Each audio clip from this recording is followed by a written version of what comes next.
All right, everyone, welcome back into another NBA betting video. Going to be breaking down the Tuesday slate that we have here for you guys. Now, I am recording this when we only have 2 games available, so we'll just be breaking down those 2, but I do feel like we're getting enough good bets in these spots, so let's go ahead and break that down. So the first game that we are getting bets on will be this Charlotte versus Miami game. This is actually a pretty high scoring game, 238.5 total points there. Then we go ahead and look at the point spread. Miami's going to be favored by 5.5 points. I do think we are getting some decent spots in this game overall. So the first bet that I do like is going to be Colin Sexton to get over 18.5 points. Now, I will say this one is a little bit tighter than I would want, but we are chasing the high scoring nature of this game. Again, 238.5 total points. And we are also hoping that Man ends up staying this game. Josh Green's going to sit. And then we also know that Brandon Miller's still out. So that should lead to Colin Sexton still having the minutes that he has been getting over the past 2 games. Which we'll see over the past 2 games, guys, 33 minutes and 30 minutes there. So that obviously ends up being a good thing for us there.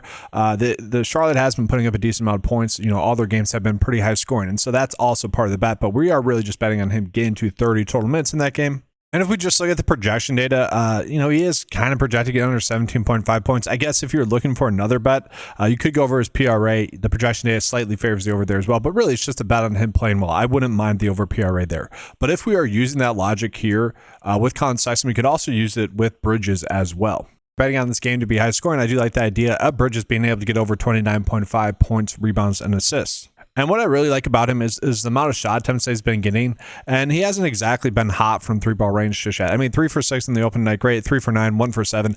You would expect him to have a better night shooting in this game. So that's kind of what we're betting on there. And that is worth calling out. The flip side of that would be Khan could potentially have a poor night shooting because he has been someone that has been pretty good for most of the games. So 7 for 12, 5 for 11, not the best, but 3 for 6 from 3-ball range. So pretty good there.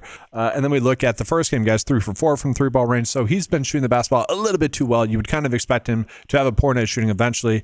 That becomes a spot where I probably don't mind getting to him for any of his unders. Nothing too crazy there, though. Now, I do also want to get into Norman Powell, guys. All the bets on him to me, again, seem like they're extremely low, and they shouldn't be. You look at the last 3 games that he's had, he's been going off, and you might look at this game against Memphis and see 15 points. It's a little bit skewed because he just didn't need to do that much. I'll show you guys. So he only ended up playing 25 minutes in that game, 15 points there in that game, 5 for 10. He has just been shooting the basketball extremely well. On a point per minute basis now, what we saw in the preseason is what we have seen thus far this season as well. So that has carried over. So I think we have a decent enough sample size to kind of say he is kind of their number 1 right now. You could argue still Bam, but I just think the lines that we're currently getting on Norman Powell are extremely too low. And the one that really stands out to me is this 3.5 rebounds. I don't really understand this one. I kind of expect it to get bumped as the day progresses and the game time gets closer because 3.5 rebounds for him is just too low.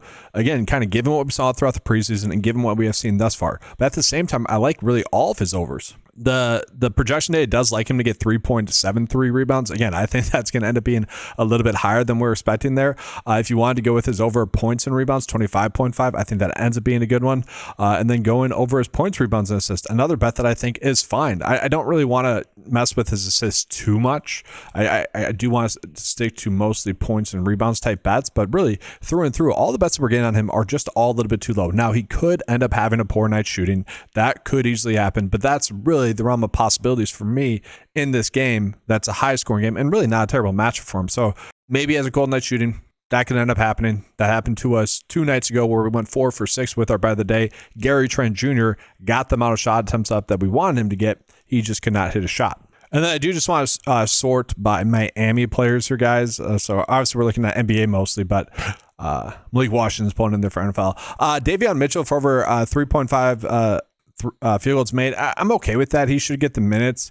But then after that, we're really not getting any other good bets for them. So let's go ahead and jump into that next game. And this will be the last game that we cover. Again, we're only getting 2 games worth of bets right now, but we are getting enough good spots. So, a decent game, 231.5 or so total points here. We are going to see the Knicks are 1.5 point favorites in this game. A little bit shocking. As a Bucks fan, the Bucks have been very impressive through three games thus far. They were kind of trailing in the game against the Cavs, mounted a comeback, just couldn't complete the comeback there.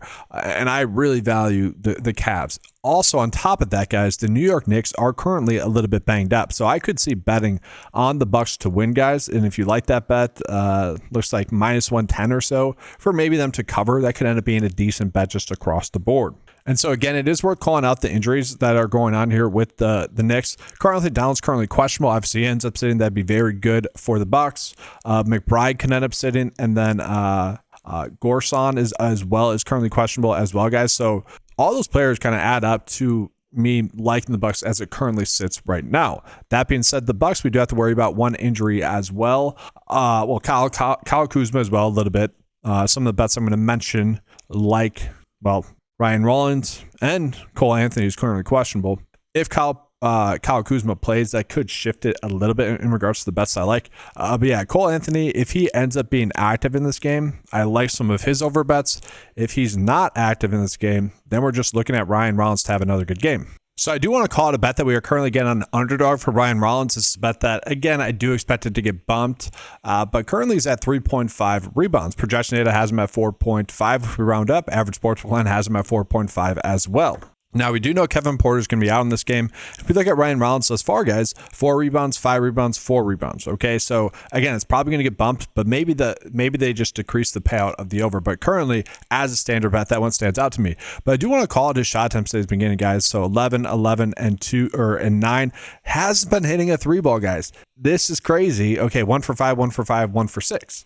Okay, he is someone that with Kevin Porter Jr. off the court last year did average about 6 3-balls and 2 of them being made. So he's kind of due to get to 2 3-pointers made. I'd be happy to take the over if we get it as like a demon bet on Prize Picks, for example, or like plus 110 on other sites.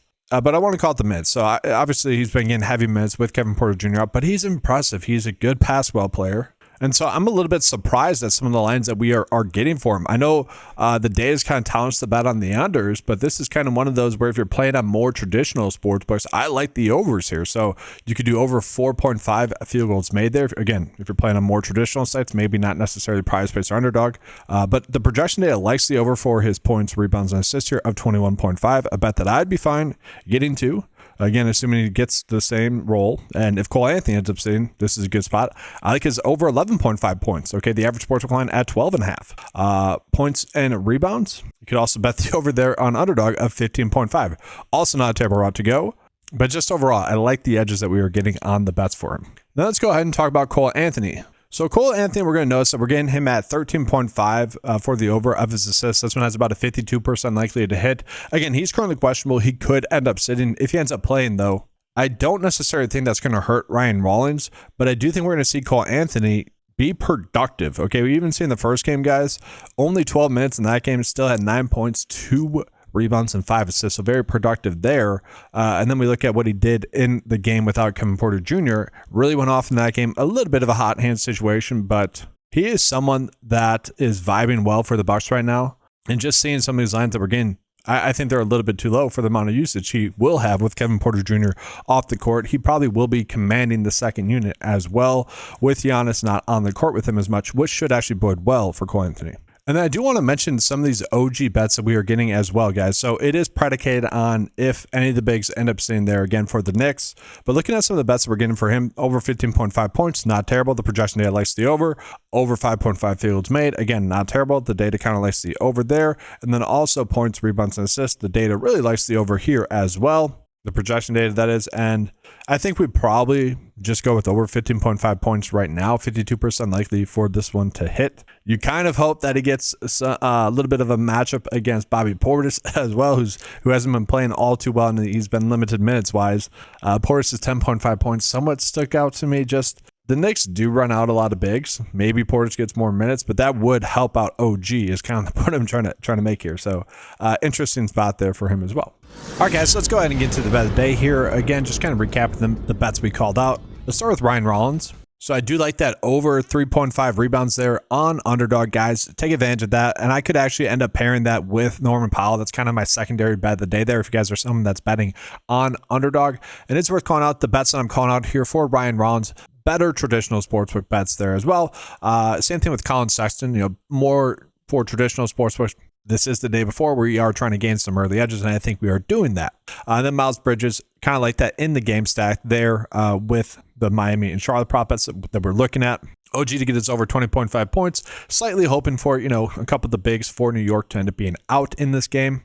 If they are, that gives us a little bit of a bigger edge. He is currently projected 22 points and rebounds, another aspect there. And then Cole Anthony, he could end up staying in this game. That would only help Ryan Rollins. I don't think it's actually going to hurt Ryan Rollins, though, too much. It could end up hurting maybe AJ Green or Gary Trent Jr.